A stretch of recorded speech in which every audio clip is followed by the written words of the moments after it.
ನಿಮ್ಮ ಲೈಫ್ನಲ್ಲಿ ಒಂದೇ ಒಂದು ಡೈಲಾಗ್ ಇಲ್ಲದೆ ಇರೋ ಸಿನಿಮಾನ ನೋಡಿದ್ದೀರಾ? ಹಾಗಾದರೆ ಈ ಗಾಂಧಿ ಟಾಕ್ ಸಿನಿಮಾನ ನೋಡಿ.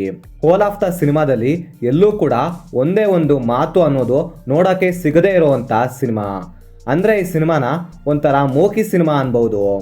ಇನ್ನು ಸಿನಿಮಾದಲ್ಲಿರುವಂಥ ಐಡಿಯಾ ಹಾಗೆ ಸಿನಿಮಾ ಟೀಮ್ ಅವರು ಮಾಡಿರುವಂಥ ಹೊಸ ಪ್ರಯತ್ನ ಏನಿದೆಯಲ್ಲ ಅದು ಚೆನ್ನಾಗಿದೆ.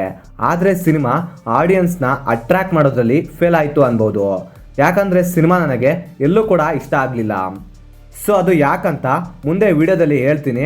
ಸೊ ಅದಕ್ಕೂ ಮುಂಚೆ ಈ ಸಿನಿಮಾ ZEE5ನಲ್ಲಿ ನೋಡೋಕ್ಕೆ ಸಿಗುತ್ತೆ ವಿತೌಟ್ ಯಾವುದೇ ಲ್ಯಾಂಗ್ವೇಜ್ ಇಲ್ಲದೆ.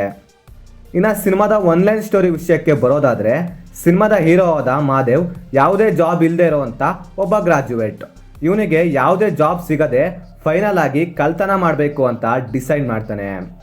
ಸೊ ಇದೇ ಟೈಮ್ನಲ್ಲಿ ಅವನ ಮನೆಯ ಎದುರು ಮನೆಯಲ್ಲಿ ಇರುವಂಥ ಹೀರೋಯಿನ್ ಆದ ಅದಿತಿ ರಾವ್ ಐಂದ್ರಿ ಮೇಲೆ ಲವ್ ಆಗುತ್ತೆ. ಆ್ಯಂಡ್ ಇನ್ನೊಂದು ಕಡೆ ಟಾಪ್ ಬಿಸ್ನೆಸ್ ಮ್ಯಾನ್ ಆಗಿರೋ ಒಬ್ಬ ವ್ಯಕ್ತಿ ತನ್ನ ಲೀಗಲ್ ಇಶ್ಯೂ ಇಂದಾಗಿ ಅವನ ಬಿಸ್ನೆಸ್ಸಲ್ಲಿ ತುಂಬಾ ಲಾಸ್ನ ಮಾಡ್ಕೊತಾನೆ. ಸೊ ಈ ರೀತಿ ಡಿಫ್ರೆಂಟ್ ಸಿಚುವೇಶನಲ್ಲಿರೋ ಈ ಮೂರು ಜನರ ಲೈಫ್ ಹೇಗೆ ಕನೆಕ್ಟ್ ಆಗುತ್ತೆ, ಹಾಗೆ ಇವರು ಸೇರಿ ಏನೆಲ್ಲ ಮಾಡ್ತಾರೆ, ಹಾಗೆ ಕೊನೆಗೆ ಏನೆಲ್ಲ ಆಗುತ್ತೆ ಅನ್ನೋದನ್ನು ನೀವು ಸಿನಿಮಾ ನೋಡೇ ತಿಳ್ಕೊಬೇಕು.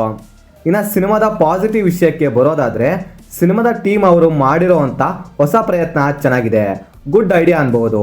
ಆದರೆ ಆ ಐಡಿಯಾನ ಸಿನಿಮಾದಲ್ಲಿ ಅಷ್ಟೇ ಚೆನ್ನಾಗಿ ಪ್ರೆಸೆಂಟ್ ಮಾಡೋಕ್ಕಾಗಿಲ್ಲ ಅನ್ಬೋದು.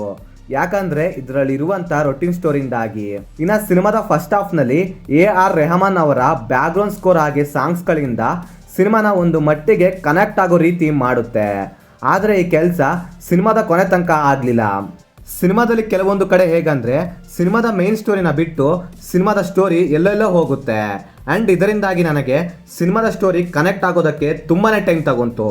ಆ್ಯಂಡ್ ಸಿನಿಮಾ ಹೋಗ್ತಾ ಹೋಗ್ತಾ ಸಿನಿಮಾದ ಸ್ಟೋರಿ ತುಂಬಾ ಬೋರ್ ಆಗ್ತಾ ಹೋಗುತ್ತೆ.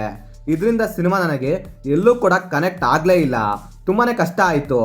ನಾನಂತೂ ತುಂಬ ಟ್ರೈ ಮಾಡಿದೆ ಈ ಸ್ಟೋರಿಗೆ ಕನೆಕ್ಟ್ ಆಗೋದಕ್ಕೆ, ಆದರೆ ಸಿನಿಮಾದಲ್ಲಿ ಎಲ್ಲೂ ಕೂಡ ಅದು ಕನೆಕ್ಟ್ ಆಗಲಿಲ್ಲ. ಇನ್ನು ಸಿನಿಮಾದಲ್ಲಿರುವಂಥ ಸ್ಟೋರಿನೂ ಕೂಡ ತುಂಬಾ ರೊಟೀನ್ ಆಗಿತ್ತು. ಆಲ್ರೆಡಿ ಈ ರೀತಿ ಇರೋ ಸ್ಟೋರಿನ ತುಂಬ ಸಿನಿಮಾದಲ್ಲಿ ನೋಡಿದ್ದೀವಿ. ಈ ರೀತಿ ರೊಟೀನ್ ಸ್ಟೋರಿ ಇರುವಂಥ ಸಿನಿಮಾಗಳಲ್ಲಿ ಎಮೋಷನ್ ಅನ್ನೋದು ಪ್ರಾಪರ್ ಆಗಿ ಕನೆಕ್ಟ್ ಆಗಬೇಕು. ಆದರೆ ಇದರಲ್ಲಿ ಆಗಲಿಲ್ಲ ಅಂತೀನಿ. ಆ್ಯಕ್ಚುಲಿ ಹೇಳಬೇಕಂದ್ರೆ ಸಿನಿಮಾದಲ್ಲಿ ಪರ್ಫಾರ್ಮೆನ್ಸ್ ಅನ್ನೋದು ಚೆನ್ನಾಗಿದೆ, ಆದರೆ ಸ್ಟೋರಿ ವೈಸೇ ಸಿನಿಮಾ ಅನ್ನೋದು ತುಂಬ ಡಿಸಪಾಯಿಂಟ್ ಮಾಡ್ತು ನನಗೆ. ಸಿನಿಮಾದ ಟೀಮ್ ಅವರು ಸ್ಟೋರಿ ಮೇಲೆ ಇನ್ನೂ ಕೂಡ ವರ್ಕ್ ಮಾಡಿದರೆ ಇದೊಂದು ಒಳ್ಳೆ ಸಿನಿಮಾ ಆಗೋದ್ರಲ್ಲಿ ಯಾವುದೇ ಡೌಟ್ ಇರ್ತಿರ್ಲಿಲ್ಲ. ಇನ್ನು ಓವರಾಲ್ ಆಗಿ ಹೇಳೋದಾದರೆ, ನಿಮಗೆ ರೊಟೀನ್ ಸ್ಟೋರಿ ಆಗಿದ್ರೂ ಪರವಾಗಿಲ್ಲ, ಒಂದು ಹೊಸ ರೀತಿಯ ಸಿನಿಮಾನ ನೋಡ್ಬೇಕು ಅಂದ್ಕೊಂಡಿದ್ರೆ ಈ ಸಿನಿಮಾನ ಟ್ರೈ ಮಾಡಿ ನೋಡಿ, ಇಷ್ಟ ಆಗ್ಬಹುದು. ಇನ್ನು ಈ ಸಿನಿಮಾನ ಫ್ಯಾಮಿಲಿ ಜೊತೆ ನೋಡ್ಬೋದು, ಯಾವುದೇ ಬ್ಯಾಡ್ ಸೀನ್ಸ್ ಇರೋದಿಲ್ಲ.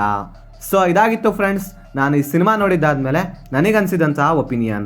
ನೀವೇನಾದರೂ ಆಲ್ರೆಡಿ ಸಿನಿಮಾ ನೋಡಿದರೆ ನಿಮಗೇನಿಸ್ತು ಅಂತ ಕೆಳಗಡೆ ಕಮೆಂಟ್ ಮಾಡಿ ತಿಳಿಸಿ. ಮತ್ತೆ ಬೇರೆ ವಿಡಿಯೋದೊಂದಿಗೆ ಆದಷ್ಟು ಬೇಗ ಸಿಗುವ. By friends.